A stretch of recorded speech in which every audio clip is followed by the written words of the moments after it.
The Arabian Sea does not forgive miscalculation. It is a body of water defined by scale, vast, featureless, and unforgiving in the way that open ocean always is when something goes wrong far from shore.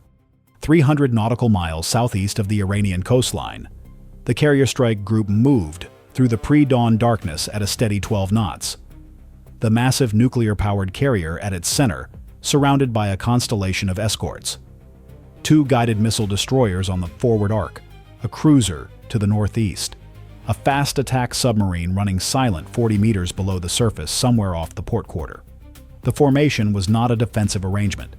It was an offensive posture, a deliberate projection of capability into a maritime space that had been contested for months by an adversary who understood exactly what the presence of a carrier in the Arabian Sea represented and had spent the preceding week signaling, through channels both overt and covert, that the presence would not go unanswered. The intelligence community had been tracking the buildup for 11 days. Satellite imagery had confirmed the repositioning of mobile ballistic missile launchers to 3 separate sites on the Iranian plateau, sites chosen for their radar horizon geometry relative to the carrier's projected operating area, sites that had been studied and surveyed and pre-registered for exactly this kind of contingency, by planners who had been building this capability patiently and methodically for years. Communications intercepts had captured the elevated coordination tempo between the missile force units and the IRGCN maritime surface element, a connection that analysts recognized as the signature pattern of a combined arms saturation planning cycle. The picture was not ambiguous. The question was not whether an attack was being planned. The question was when, and whether the planning cycle had reached the point of irreversibility. At 3:22 a.m., that question was answered. The E-2D Hawkeye airborne early warning aircraft orbiting at altitude 60 nautical miles to the northwest of the carrier was the first asset to see it. Its radar, looking down at the Iranian coastline from above the radar horizon that constrained the surface ship's detection range, registered the thermal bloom of multiple simultaneous missile launches from 3 geographically separated points on the Iranian plateau. The launch signatures were large, not the small thermal profile of a loitering munition or a cruise missile, but the unmistakable energy signature of ballistic missile motors igniting under full thrust.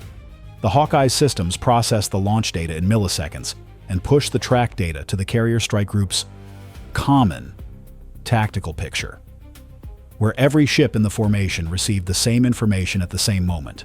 The strike group commander was in the carrier's combat direction center when the track data arrived. He had been there for 2 hours, having transitioned from his sea cabin to the CDC at 1:15 a.m., when the watch officer had reported an uptick in IRGCN surface activity to the northwest that, taken in isolation, would have warranted nothing more than heightened monitoring. Taken in the context of 11 days of intelligence reporting, it had warranted the commander's physical presence at the operational center of the formation. He was already looking at the tactical display when the ballistic missile tracks appeared. He counted the launch signatures. 14 separate ballistic missile launches, distributed across 3 firing positions, staggered by approximately 8 seconds between each individual launch. A stagger designed to complicate the intercept timeline by ensuring that the warheads did not arrive simultaneously, but rather in a compressed sequence that would require the Aegis systems of the formation to engage multiple incoming tracks at different phases of their terminal descent simultaneously. The stagger was not random. It had been calculated, and then, before the CDC had completed its initial assessment of the ballistic missile threat, the Hawkeye reported something else. Surface contacts. Multiple surface contacts, bearing 290 degrees, range 112 nautical miles. Moving fast. Initial speed assessment. 40+ knots.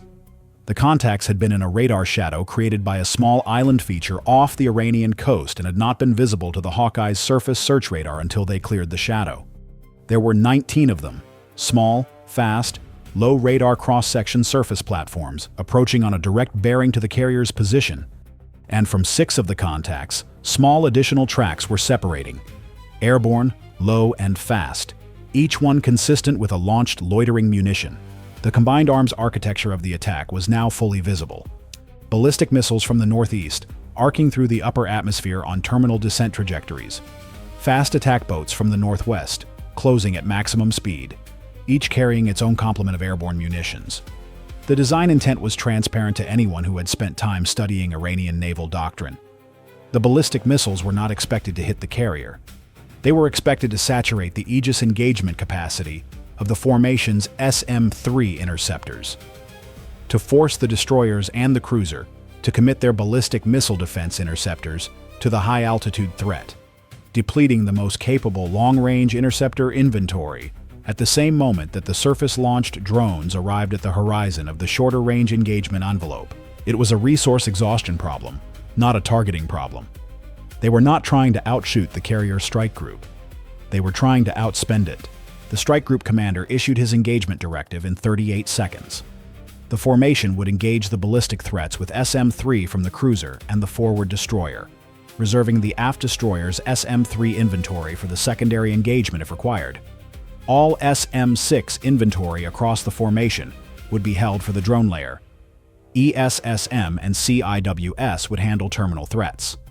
The carrier's air wing would launch 2 FA-18 sections for surface threat engagement against the fast attack boats, not to intercept the drones, which were already airborne and beyond the utility of a gun strafe, but to eliminate the surface launch platforms before they could execute a second salvo. At 3:31 a.m., the first SM-3 left the cruiser's VLS cells. The Standard Missile 3 is not a weapon that is easily dramatized. Its entire operational existence takes place at altitudes and velocities that are invisible to any human sense except radar. It climbs out of the atmosphere on a trajectory that carries it into the exo-atmospheric environment where ballistic warheads travel, and it intercepts them there.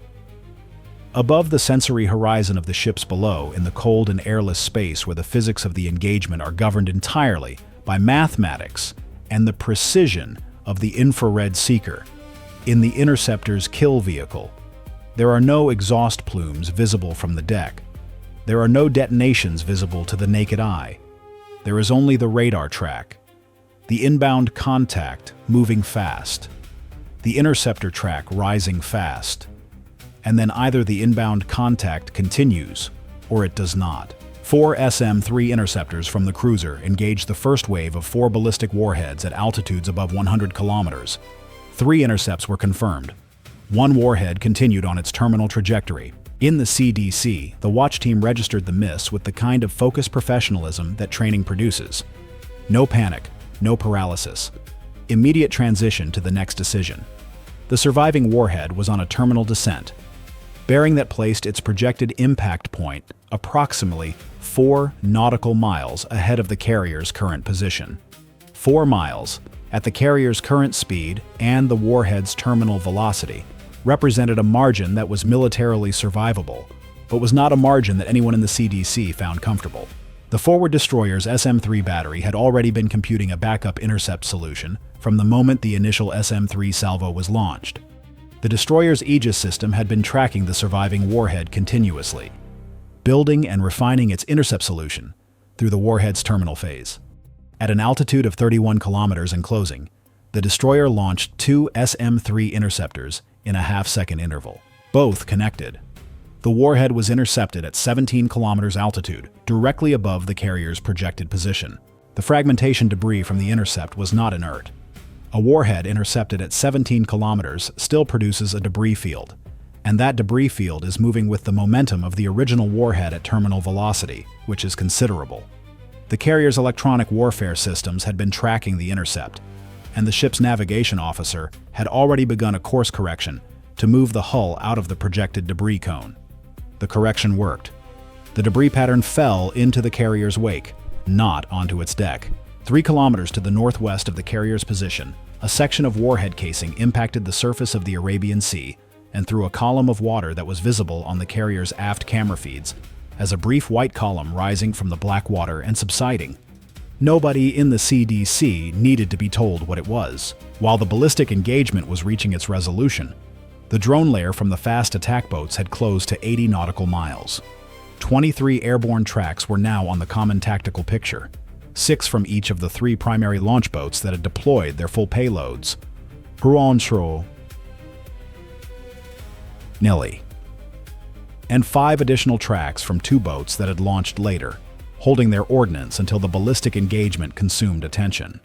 The formation's SM-6 batteries opened on the drone layer at 70 nautical miles, with the cruiser and both destroyers contributing to the engagement simultaneously.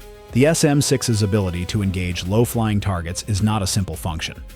The drones were flying at approximately 12 meters altitude, low enough to exploit the surface radar horizon problem, high enough to maintain stable flight, and programmed with terminal approach profiles that inserted lateral deviations at intervals calculated to disrupt fire control tracking continuity. The SM-6 engagements at 70 miles were less precise than the engagement parameters the system was designed for. 14 of the 23 drone tracks were eliminated in the first SM-6 engagement wave. 9 continued. At the same time, the two F/A-18 sections that had launched from the carrier at 3:29 a.m. were closing on the fast attack boat formation at supersonic speed, their radar systems painting the surface contacts and building weapon solutions for the AGM-84 anti-surface missiles loaded on their wing stations. The lead section reached effective weapons range at 3:44 a.m. 4 missiles rippled off the lead aircraft in 2-second intervals, each one guided by active radar seeker heads that had been locked onto specific surface contacts by the aircraft's own fire control system.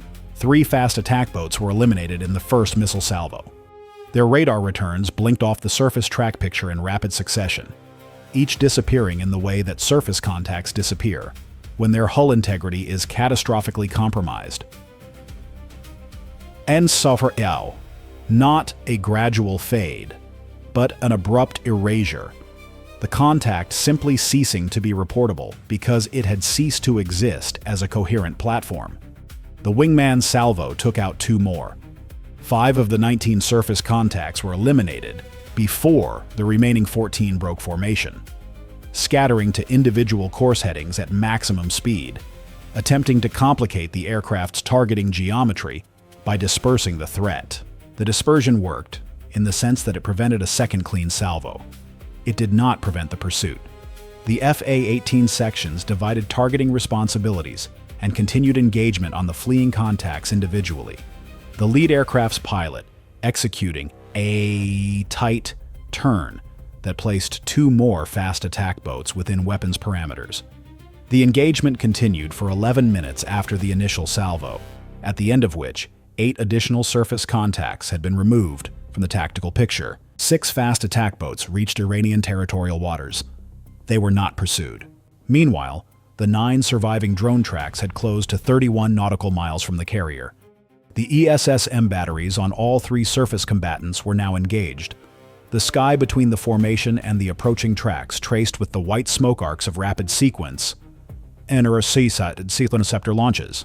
7 of the 9 tracks were eliminated in the ESSM engagement layer, at ranges between 8 and 23 nautical miles. 2 tracks survived the ESSM layer. Both were targeting the carrier. The carrier is not a destroyer. It does not maneuver like a destroyer, does not accelerate like a destroyer, cannot present the kind of active defensive geometry to an inbound threat that a smaller, faster combatant can.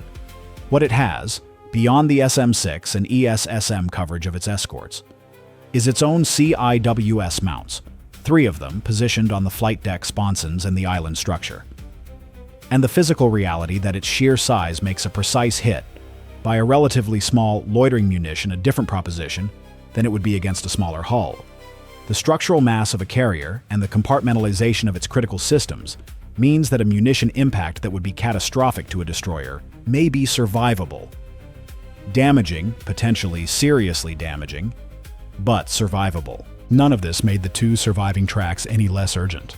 The carrier's CIWS mounts acquired both contacts at a range of 6 nautical miles. At 6 miles, against a contact moving at 165 kilometers per hour, the available engagement window is approximately 2 minutes. The CIWS is not designed to engage at 6 miles. Its effective engagement range is measured in nautical miles, not tens of miles. But the tracking system maintains lock at that range and uses the tracking data to build the intercept solution it will execute when the contact enters effective engagement range. The first contact entered effective engagement range at 3:49 a.m. The forward CIWS mount, which had been tracking the contact for the full 2-minute approach window, executed a burst of approximately 400 rounds. The contact's airframe was struck at a range of 1.2 nautical miles from the hull. The disintegration of the airframe produced a fragmentation cloud that scattered across the water surface ahead of the ship's bow. Visible on the forward camera feeds is a brief illuminated dispersal pattern. High-velocity fragments striking the water in a spread pattern that the carrier's bow passed through approximately 8 seconds later. The sonar team reported no impacts on the hull below the waterline. The damage control team on the forward deck reported minor fragment impacts on the flight deck bow section, penetrating the non-structural deck coating, but not the structural steel beneath. The second contact, tracking toward the carrier's port beam, executed a terminal approach maneuver at 1.8 nautical miles. A sudden altitude drop from 12 meters to approximately 3 meters above the surface, combined with a bearing shift that moved it out of the primary tracking arc of the port CIWS mount, and forced a rapid reacquisition cycle. The reacquisition took 1.4 seconds. During that 1.4 seconds, the contact closed from 1.8 nautical miles to 1.1 nautical miles. The port CIWS mount recommenced engagement at 1.1 nautical miles. But the reacquisition phase gap had compressed the engagement envelope to a degree that the first burst was not optimally placed. The second burst connected. The contact's airframe was struck at a range of approximately 420 meters from the carrier's port beam. 420 meters. The disintegration at that range produced a fragmentation pattern with enough residual velocity to reach the carrier's hull. 11 fragment impacts were recorded on the port side below the flight deck level, all below the armored waterline, all in non-critical hull sections, none penetrating into the interior spaces of the ship. The damage control teams reached the impact area within 4 minutes of the engagement. Their report, transmitted to the strike group commander in the CDC 7 minutes after the engagement. Structural hull integrity maintained. No flooding, no fire, no personnel casualties. The strike group commander read the damage report twice. Then he looked at the tactical display, which showed the Arabian Sea around the formation clean of active threat tracks for the first time since 3:22 a.m.